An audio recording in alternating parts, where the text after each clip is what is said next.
Assalamualaikum warahmatullahi wabarakatuh. Alhamdulillahirabbil alamin wa bihi nasta'inu ala umuri dunya waddin. Wassalatu wassalamu ala asrofil anbiya'i wal mursalin wa ala alihi wa ashabihi ajmain. Amma ba'du. Bagaimana kabarnya pemirsa? Mudah-mudahan pemirsa penonton setia channel Yunus Sanjaya semoga sehat selalu, ada dalam rahmat ridho maghfirah Allah Subhanahu wa taala, diberkahkan rezekinya, dipanjangkan usianya, ditambah ilmu yang berkah dan bermanfaat. Amin ya Allah ya Rabbal alamin. Nah, di video kali ini teman-teman semuanya saya akan berbagi perihal terkait keutamaan sholat sunat tarawih. Nah, sholat sunat tarawih ini adalah sholat sunat yang hanya dikerjakan pada bulan Ramadan. Di bulan yang lain tidak ada yang disebut sholat sunat tarawih. Bukan artinya sholat tarawih ini bukan arti tarak sawareh ya dalam bahasa Sundanya, itu bukan seperti itu. Tapi sholat sunat tarawih adalah sholat sunat yang dikerjakan pada malam hari seperti itu, yang hanya khusus dikerjakan pada bulan Ramadan saja. Terkait bilangan rakaatnya, banyak para ulama, ada yang mengatakan 8 rakaat, ada yang mengatakan 20 rakaat, tapi yang paling masyhur sebagaimana dalam kitab Fathul Mu'in karangan Syekh Jidin Al-Maribari, pengarang kitab Fathul Mu'in, mengatakan wasolatul tarawih, dan salat sunat tarawih wahiyya isruna rakaatan. Salat sunat tarawih itu dilaksanakan dengan 20 rakaat di asri taslimatin, dengan 10 uluk salam. Jadi ingat, menurut pandangan Syekh Jainuddin Al-Maribari, pengarang kitab Fathul Mu'in, salat tarawih ini dilaksanakan dengan 20 rakaat dan dengan 10 salaman.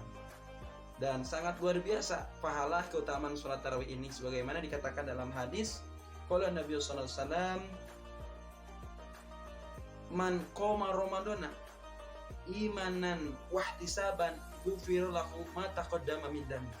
Baginda Rasul, al hadis wallahu alam, man qoma, barang siapa yang mengerjakan sholat di malam hari Ramadana, di bulan Ramadan, imanan, karena iman, wahtisaban, dan mengharapkan pahala, ghufira lahu ma taqaddama min dhanbi, maka dosanya telah lewat, diampuni oleh Allah SWT.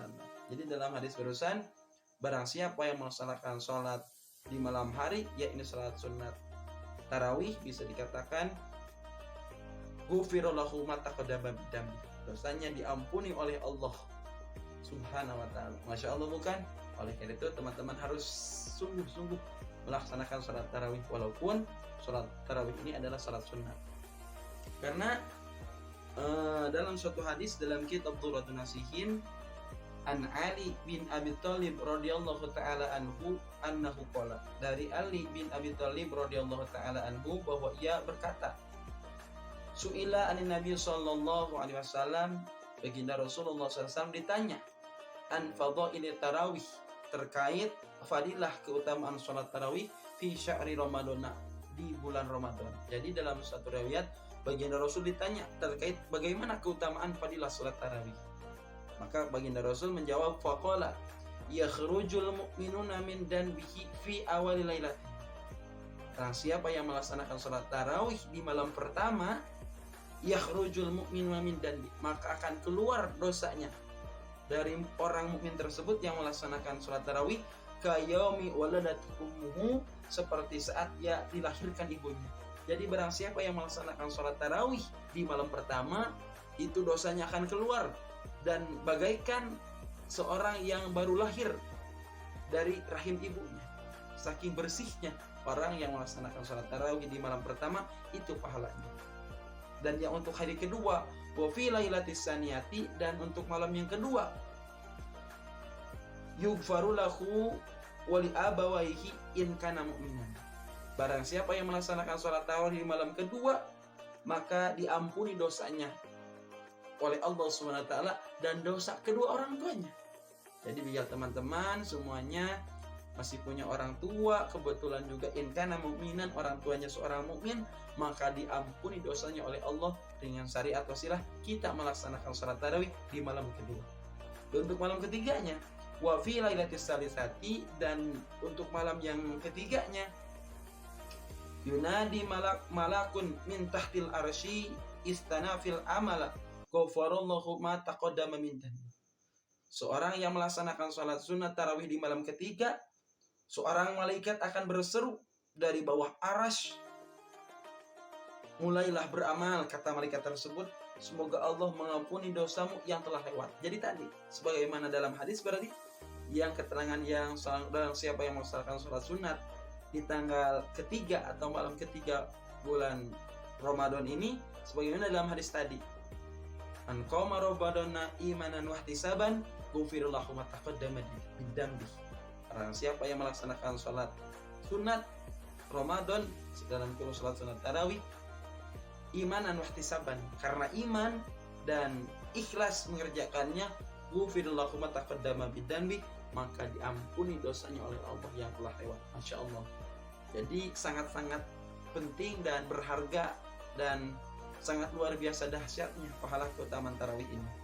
Dan wa fi lailatir rabi'ati, dan barang siapa yang melaksanakan salat tarawih di malam keempatnya nih, lahu min azri mislu qiraati taurati wal injili wal jaburi wal furqan.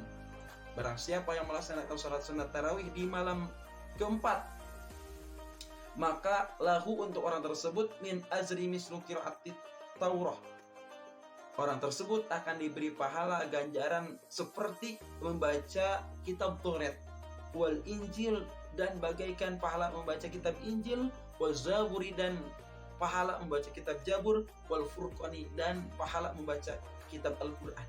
Jadi barang siapa yang melaksanakan salat sunat di tanggal keempat atau malam keempat, maka orang tersebut akan diberi pahala oleh Allah bagaikan membaca Quran, kemudian kitab Taurat, Injil, Jabur, dan lain sebagainya. Itu saking dahsyatnya keutamaan sholat sunat tarawih di malam keempat. Jadi sangat disayangkan jika teman-teman meninggalkan di malam keempat ini. Wa fi lailatul khamisati, dan barang siapa yang melaksanakan sholat tarawih di malam kelima, atahullahu ta'ala isla man sholla fil masjidil haram wa masjidil madinati wa masjidil aqsa. Dan barang siapa yang melaksanakan sholat tarawih di malam kelima, wa fi lailatul khamis, di malam kelima, atahullahu ta'ala misla man sholla fil masjid haram. Allah Ta'ala memberinya seperti pahala orang yang salat di Masjidil Haram. Jadi barang siapa yang melaksanakan sholat sunat tarawih di tanggal kelima, maka oleh Allah SWT akan diberi pahala bagaikan pahala sholat seseorang di Masjidil Haram, Masjidil Madinah, Masjidil Aqsa. Diberi pahala bagaikan sholat di Masjidil Haram, di Masjid Madinah, dan Masjidil Aqsa. Sangat luar biasa bukan? Oh, ketika kita misalkan sekarang mau berangkat haji pun kan mahal juga biayanya.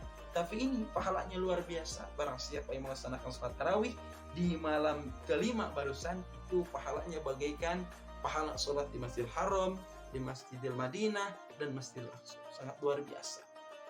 Kemudian wa fi lailatis sadisati, dan di malam yang keenamnya, Allahu Ta'ala thawaba man tafa bil baitil ma'mur wa yastaghfiru lahu kulla hazarin wa madarin.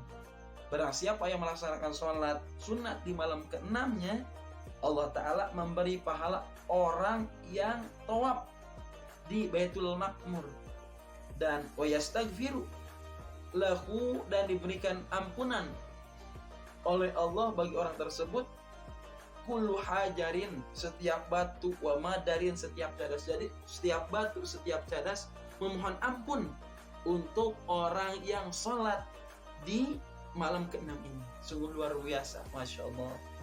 Kemudian wa fi lailatis sabi'ati, dan di malam yang ke-7, faka'annama adraka Musa alaihissalam wa nasaruhu ala fir'aun wa haman. Barang siapa yang melaksanakan sholat sunnah tarawih di malam ke-7, faka'annama adraka Musa, seolah-olah ia akan mencapai derajat Nabi Musa. Derajat Nabi Musa itu sangat-sangat luar biasa. Wa nasaru ala fir'auna wa haman, kemenangan atas Nabi Musa mengalahkan Fir'aun dan mengalahkan Haman. Jadi orang tersebut akan diangkat derajatnya sebagaimana derajat Nabi Musa alaihissalam. Sangat-sangat luar biasa ini. Jangan sampai di malam ke-7 ini tertinggal ya teman-teman. Wa fi lailatis tsamaniyati, dan barang siapa yang melaksanakan sholat tarawih di malam ke-8, a'tahullahu ta'ala ma'a'ta Ibrahim alaihissalam, maka Allah akan memberi apa yang pernah diberikan kepada Nabi Ibrahim alaihissalam. Jadi orang yang melaksanakan sholat tarawih di malam ke-8 itu akan diberikan oleh Allah pahala bagaikan apa yang diberikan kepada Nabi Ibrahim alaihissalam. Nabi Ibrahim itu sangat luar biasa, seorang Abul Anbiya, bapaknya para nabi. Kemudian anak yang kedua Nabi Isa pula menjadi nabi oleh Allah SWT diangkat. Itu sangat-sangat luar biasa. Mudah-mudahan dengan syariat wasilah kita melaksanakan sholat tarawih yang di malam ke-8 ini, mudah-mudahan anak kita, cucu-cucu kita nanti mudah-mudahan dijadikan oleh Allah anak-anak yang soleh bagaikan keturunan Nabi Ibrahim alaihissalam. Amin. Lailati tasi'ati, dan barang siapa yang melaksanakan sholat tarawih di malam ke-9, faka'annama abadallah ta'ala ibadatan Nabi alaihi wassalam. Nah, dan barang siapa yang melaksanakan sholat tarawih di malam ke-9 ini, faka'annama abadallah ta'ala ibadatan Nabi sallallahu alaihi wasallam. Jadi orang tersebut akan seolah-olah bagaikan ibadahnya baginda Nabi Muhammad sallallahu alaihi wasallam. Jadi orang tersebut seolah-olah telah beribadah bagaikan baginda Nabi Muhammad sallallahu alaihi wasallam. Karena ini saking dahsyatnya pahala. Karena di malam ke-9 ini terkadang ada rasa, dalam bahasa Sundanya ada rasa ugah atau malas. Nah seperti itu, makanya pahalanya itu begitu besar. Karena kemudian yang terakhir, wa fi lailatil asyrati, dan barang siapa yang melaksanakan sholat tarawih di malam ke-10, yarzuqullah ta'ala khairi dunya wal akhirah, Allah Ta'ala akan mengkaruniai dia kebaikan di dunia dan akhirat. Masya Allah. Jadi barang siapa yang melaksanakan sholat tarawih di malam ke-10, maka Allah Ta'ala akan memberikan kebaikan di dunia wal akhir, di dunia dan di akhirat. Masya Allah. Itu salah satu keutamaan-keutamaan sholat sunat tarawih dari tanggal 1 sampai tanggal 10. Nanti bisa dilihat di video selanjutnya, keutamaan di tanggal 11 sampai tanggal 20 dan seterusnya. Mungkin itu yang dapat saya sampaikan. Kurang lebihnya dimohon dimaafkan. Sekian, akhirul kalam, wallahu muwaffiq ila aqwamit thoriq. Wassalamualaikum warahmatullahi wabarakatuh.